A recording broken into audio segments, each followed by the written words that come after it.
Hi, I'm Ron Drotos, and welcome to my journey through the real book, number 149. We're going to look at reharmonization on Here's That Rainy Day.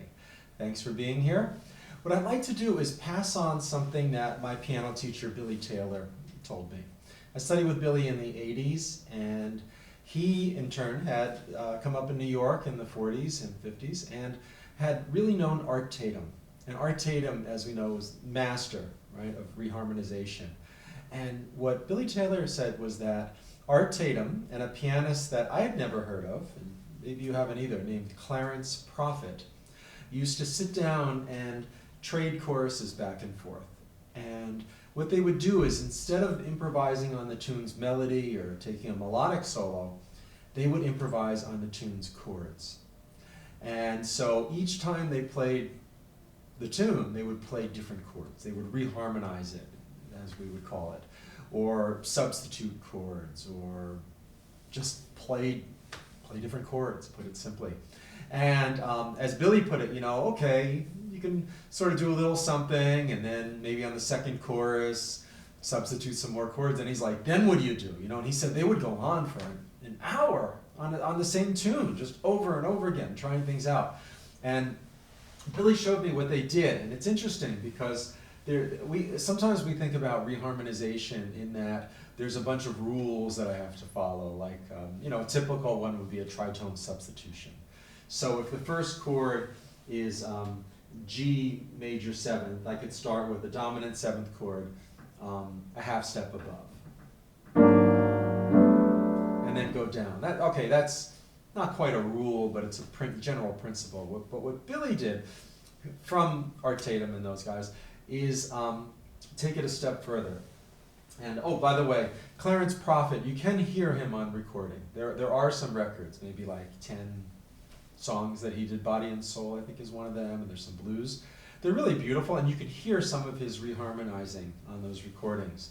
According to Billy Taylor, they're not quite the same way that Clarence Profit would play in these informal sessions and when he had gigs, which was much more jazzier and everything. Billy said these were commercial recordings. They were done in the 30s or maybe 40s, when you could still get airplay on the radio. These were pop tunes of the day. So they're a little tame compared to what he played, but they're really beautiful, and you can hear some of this reharmonization in Clarence Profit's recordings.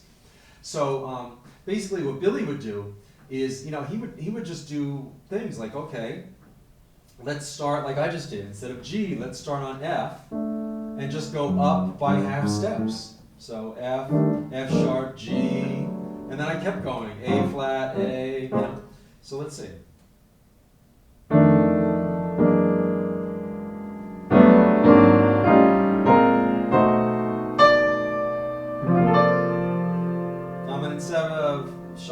Of suspended, or I could do an altered. And what you do, I just went up chromatically from F all the way to E flat. So if I just play the bass line and the melody, it'd be. And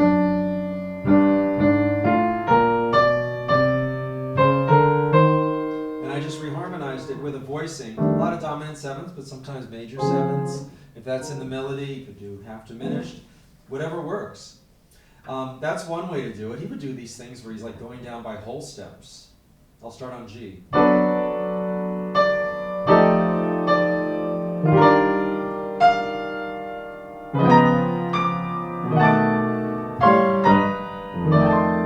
was whole step movement going down the whole time. These things getting out there, A lot of this in Tatum's day came from the late Romantic classical composers like Franz Liszt and people like that, and Richard Wagner, who were expanding the harmonic concept in the classical world. And Tatum was well steeped in that tradition. He really came out of that pianistically, Franz Liszt and those great Romantic virtuosos. So that's one way to look at it. The other one is you just pick like a G. It's a G major 7 with a D in the melody. So you say, all right, what other chord can I play with a D in the melody here? I can make it the major 7th of an E flat chord. I just went from E flat to G. It's interesting. Or maybe just go from there and then try to get to B flat somehow, the next chord. Or you know, or do a 2-5, you know, so instead of B flat major, B flat 7, put a 2 in front of it, put an F minor 7. F minor 7, B flat going to E flat in the next measure. You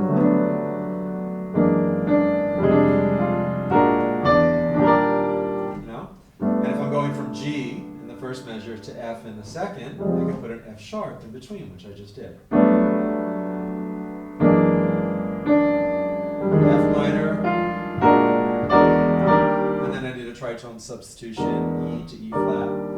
You get the idea. The details aren't so much important. I got hung up on for years on saying, oh, this person did this, so now I have to do that same thing. It's more the overall way of thinking about it that I'm going through, this thought process, and using your ear and your instincts, and sometimes just trying new things. You hear this in Art Tatum's music, obviously, Billy Taylor himself, everybody's, you know, Mary Lou Williams, Herbie Hancock, Chick Corea, Brad Mehldau. You hear this and everybody's playing.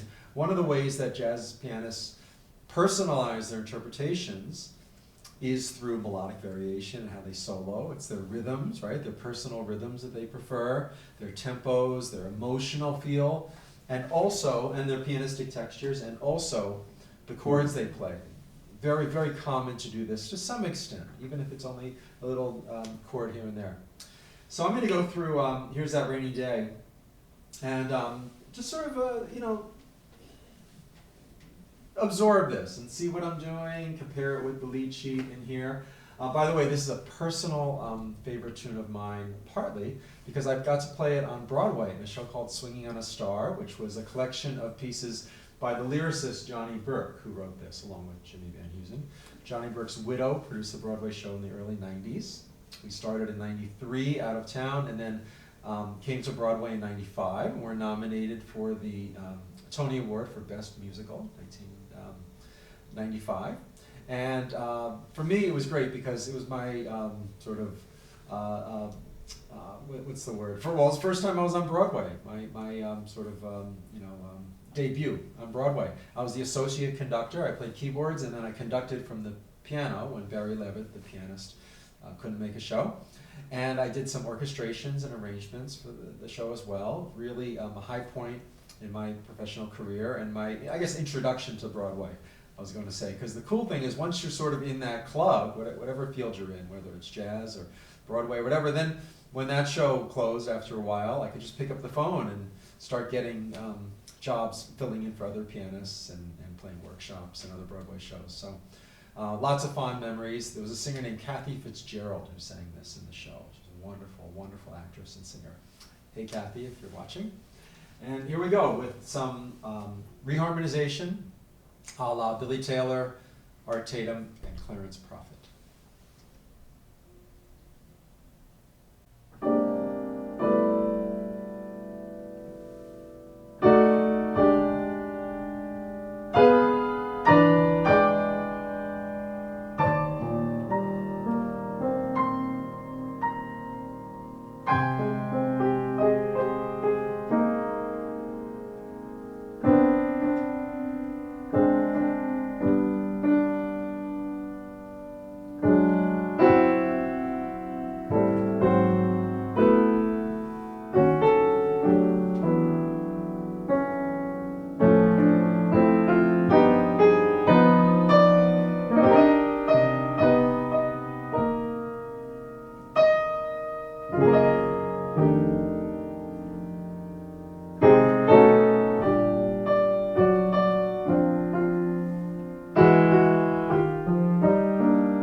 good example too on how you can be inspired by somebody without copying them totally, right?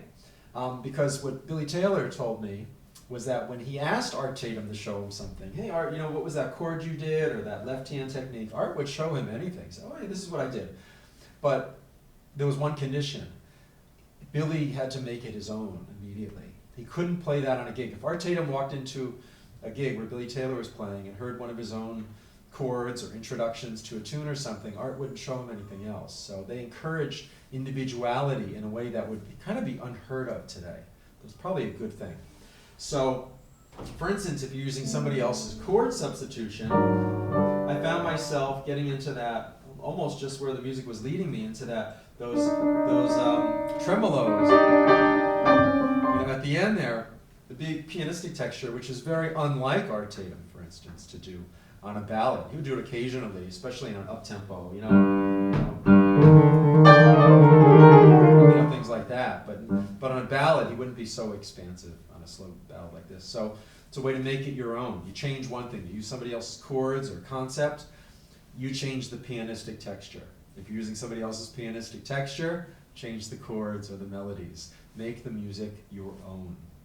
So I hope that gave you a good introduction or further exploration of harmonic substitution, harmonic reharmonization, and a different way of playing Here's That Rainy Day. Thanks for being here.